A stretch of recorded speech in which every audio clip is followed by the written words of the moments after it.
exact, at least for ideal gases. In other words, it takes into account the variation of heat capacities. And it's V2 over V1 equals the relative volume ratio. Same restrictions as before, same applicability as before. Doesn't apply to anything with heat transfer. And here are the restrictions. So, it's not specific volume now? this is not specific volume. Oh, you mean these volumes here? Yeah. They can be total volume or specific volume. It doesn't Doesn't make make a difference, okay. any difference for the problems we were. So, anyway, last time we're going to go to table A17. And hopefully, if you're tabbing your book, hopefully by now you have a tab on table A17 and A17E. You will be there quite a bit. So last thing I'm going to ask you to write at the top of the column that says VR, you can write not pseudo-reduced volume, or better yet, write relative volume, not reduced volume. So VR is the relative volume, not the pseudo-reduced volume. Hopefully that'll keep you from confusing the problems we work that involve isentropic equations with the compressibility chart. They're two different things. One is an equation of state, or a modification or enhancement on the estimate of an equation of state. The other is something that relates two processes together. They're useful for relating two processes together. How do we use this other isentropic relation? If you go back to page 397, you'll understand that we have a third exact isentropic relationship. It involves volume ratios. How do you use it?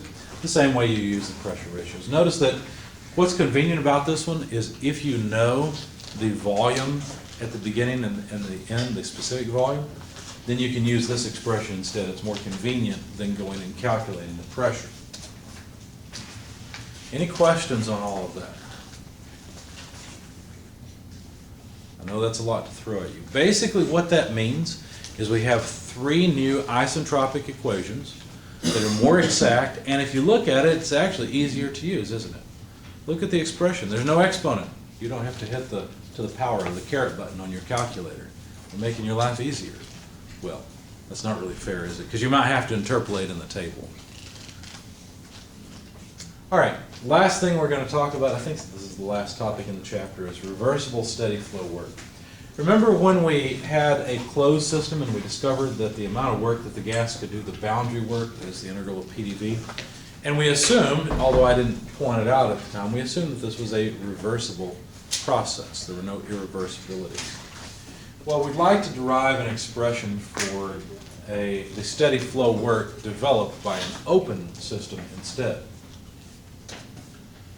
And so what we're going to do is begin with an energy balance, talking about, say, let's just say this is a turbine. We've got compressed steam coming in and expanding, pushing the turbine blades before it leaves. Well, if we look at the amount of work that a little bit of steam does as it progresses slowly through the turbine blades, it progresses a little bit through the system, there's going to be a change in enthalpy, kinetic energy, and potential energy of that steam as it moves through the turbine. And whatever energy the fluid stream loses must come out of the turbine as work if this is a reversible system. So if we take the TDS equation and put it back in the form where we have the temperature on one side, you might notice that there's a relationship here, right? We can rearrange this to solve for DH. Well, we can get rid of that DH, that change in enthalpy, but also TDS itself can be replaced by the amount of heat transfer that occurs. If we put all this together, what we end up with is an expression for DH in terms of VDP and the reversible heat transfer. So let's plug that into the expression. And here's what we've got. It looks kind of worse, right? We usually try to get rid of these inexact differentials, but here we're keeping them on purpose. If we then integrate this expression, we'd have to integrate all the heat transfer that occurs as the gas moves through the turbine. That's what this would represent. We also have to integrate this VDP term, And then since kinetic energy and potential energy are properties of the gas as they enter and leave, we can just talk about the change in those properties. We don't have to actually integrate them because since they are exact differentials, they'll come out very simply as the change in kinetic and potential energy. Now, if we're talking about a reversible system, in other words, if this turbine is operating the best possible, then there will be no heat transfer. What do I mean by that? Well, when we go visit the Cane Run Road power plant, what you're going to see are a couple of large air engines, okay?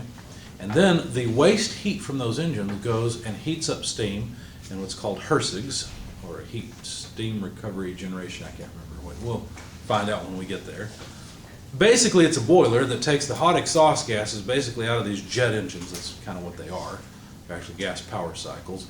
And boils water to drive a steam turbine. When you see the steam turbine, you'll hear it for one thing. We're going to have earplugs in our ears, but when you see it, you're really not going to get to see it very well. You know why? Because there's a lot of insulation around it. Why would they insulate the heck out of that turbine? Because they're trying to make it reversible. They don't want the steam to come in and just give up its energy as heat. They want the steam to come in and give up its energy as work instead. So they don't want it to just escape. So they insulate the engine, which is kind of interesting. You might think, well, if I insulate the engine in my car, will I make it more efficient? No, you'll just melt it, unfortunately. Okay? Theoretically, you might make it a little more efficient until you get up to the point where the engine seizes, and then it's not efficient at all, right? Although, you can cook a good meal on your engine. Everybody ever see the Mythbusters edition where they got a nice big old Cadillac V8 engine?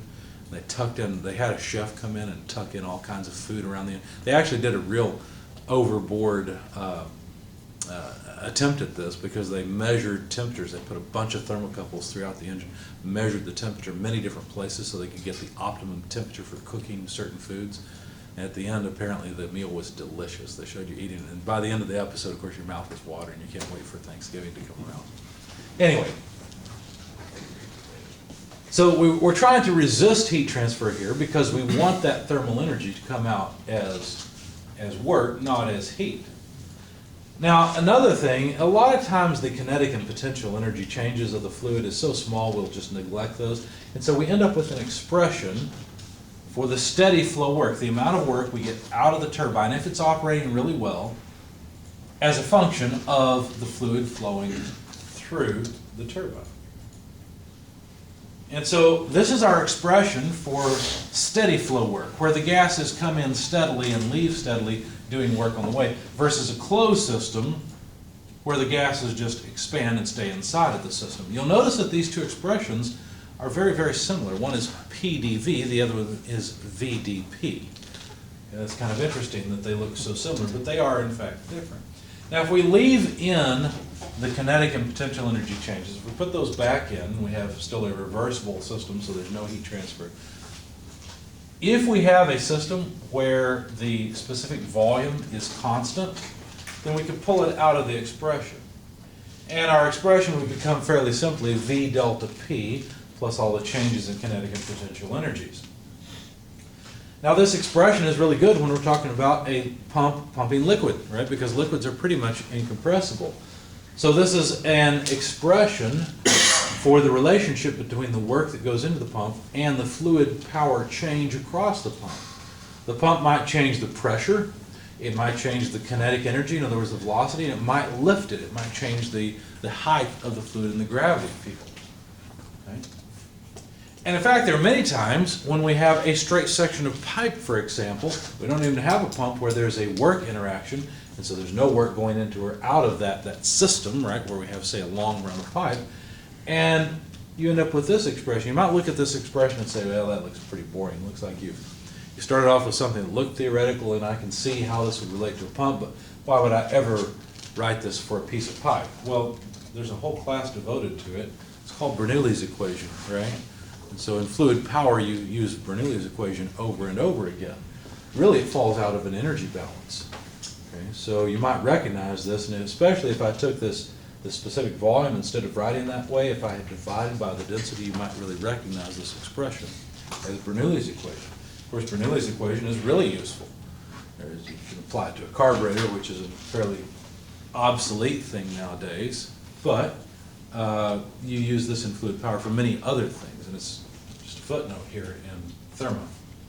Going back to the reversible steady flow work, however, it's not real obvious because you have to integrate this to actually see what's going on, but generally, the higher the specific volume, the bigger the reversible steady flow work is going to be. In other words, if I have to choose a fluid to go through my system, I want the fluid that has the lowest density possible, the highest specific volume possible, because that fluid will generate more work. If you integrate a bigger number, right, and just imagine the specific volume were somehow constant. If you integrate a bigger specific volume over the same change of pressure, you're going to get more work out of it. Now this is the fundamental reason for a couple of things. Remember when we were talking about power plants and I said it seems kind of crazy that you take liquid water, you boil it off, and there's this tremendous cost in terms of heat to change the liquid into a gas, right? There's a lot of latent heat required, the enthalpy of vaporization that's required, and then you run it through a turbine just to condense it and throw away all that energy you put into the phase change. There's not much phase change here. There might be a little bit. You might get a couple percent or so of the steam going into the liquid phase. But why on earth are we boiling off liquid just to condense it later? It seems like the big coal has it out for us, right? They're trying to make us use as much coal as possible. Actually, the reason for this process is because of this principle here, that the larger the specific volume, the more work is involved. Now, which one has the higher specific volume? In other words, the lower density, steam or liquid water? Steam, by far, right? In fact, what's the difference? How much difference is there? Let's find out. Let's go to the metric appendices. We just need to compare the magnitude of two things. And let's look at the saturated water table. Give me a temperature in Celsius. I don't care. Just give me a temperature. How much? 100. That's fine. Look at 100 degrees Celsius. Look at the specific volume of saturated liquid versus saturated vapor.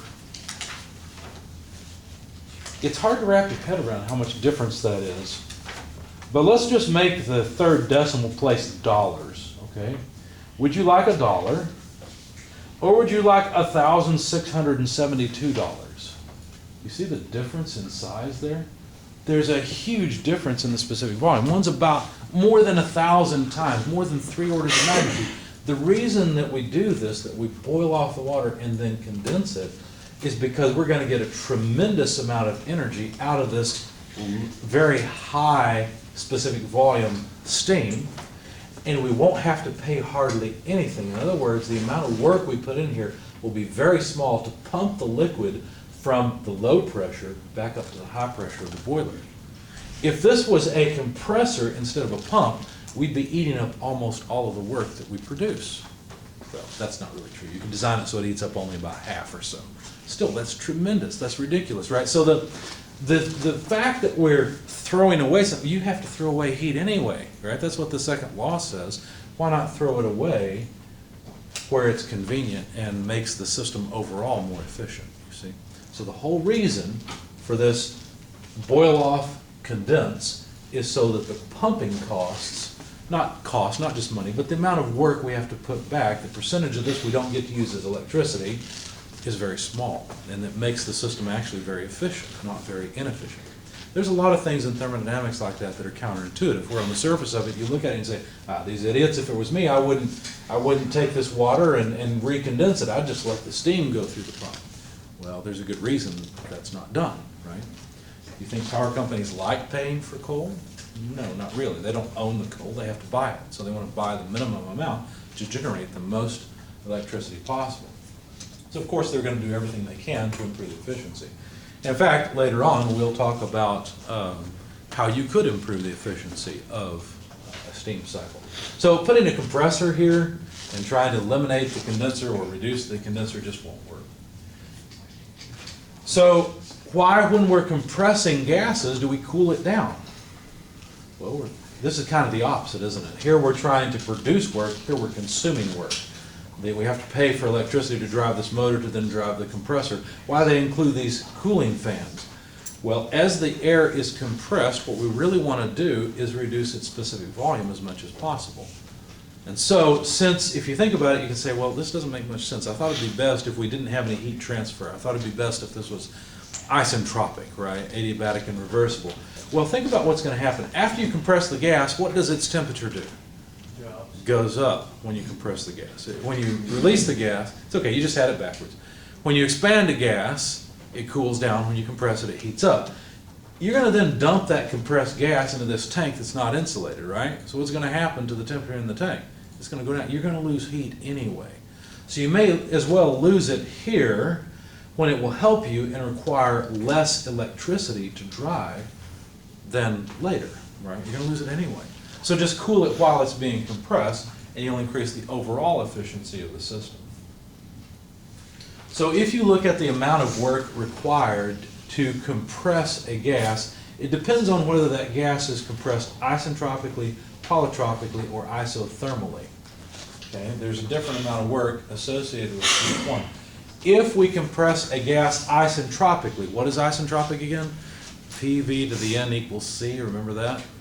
Well, here we're just, no, I'm sorry, that's polytropically.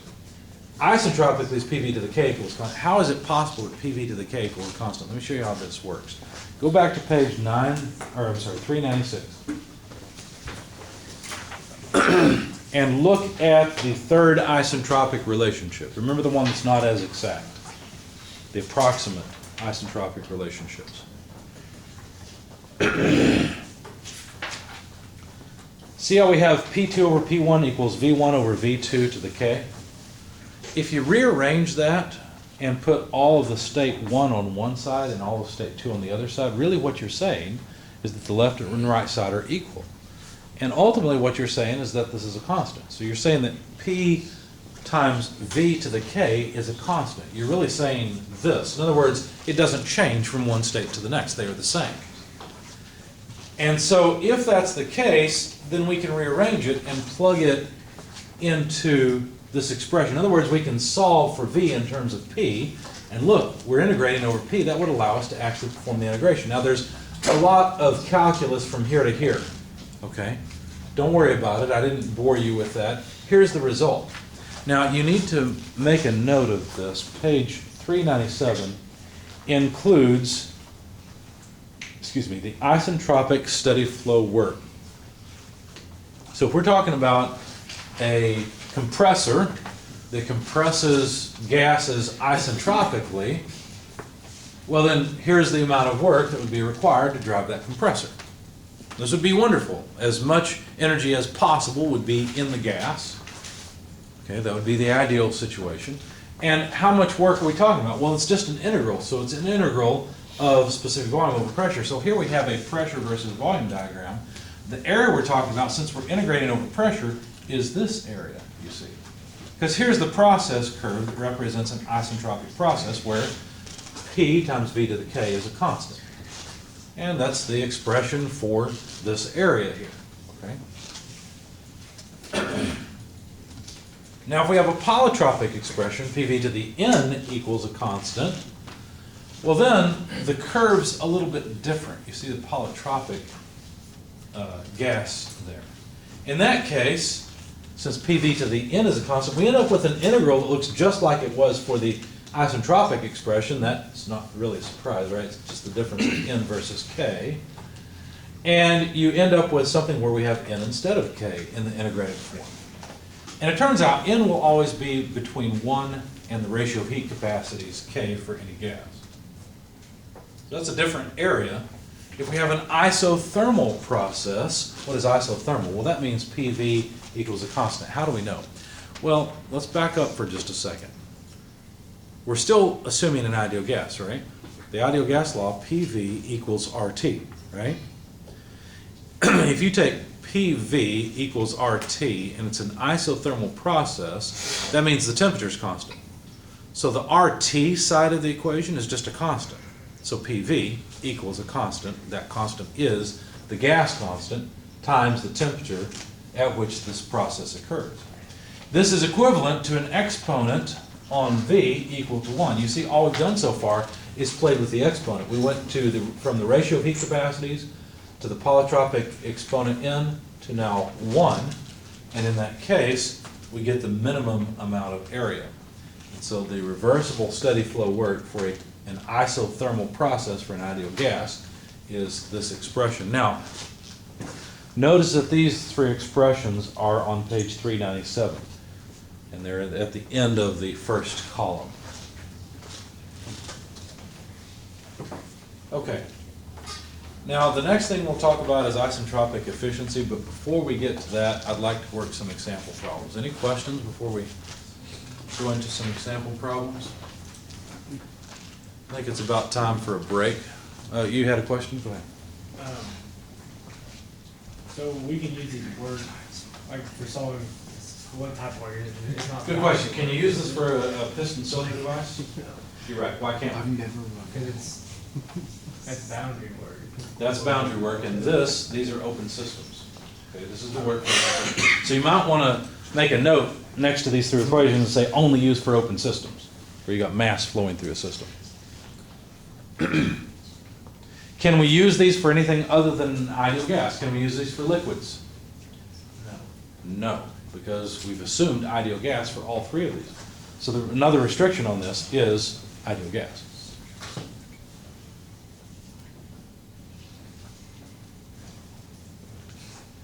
Can we use these if the heat capacity is not constant? No, you're right. How did you know that? I think you said that earlier. Right, we've derived these from equations that involve constant heat capacities. One dead giveaway is in the first equation they have K, the ratio of heat capacities, and that's just going to be 100. Go ahead. So what if we need to calculate the work where it's not an exact treatment in the. Well, this will not be an exact treatment. This is, remember, some of these are relying on the isentropic expression, for example, the third isentropic relation, right? Yeah. Your question should be, what if you need to work for a large temperature change? Yeah. Well, we don't have an expression for it, at least not in this book. One thing you could do to approximate it with these expressions is to break up the work into different temperature ranges and go, say, every 100 Kelvin and use the expression. Okay? And then that will give you a closer approximation, because then your ratio of heat capacities will change for that range. So you'll have an approximate treatment for each range of temperatures. Anything else? All right, well, let's take our 5-minute break, and when you come back, we'll work some example problems.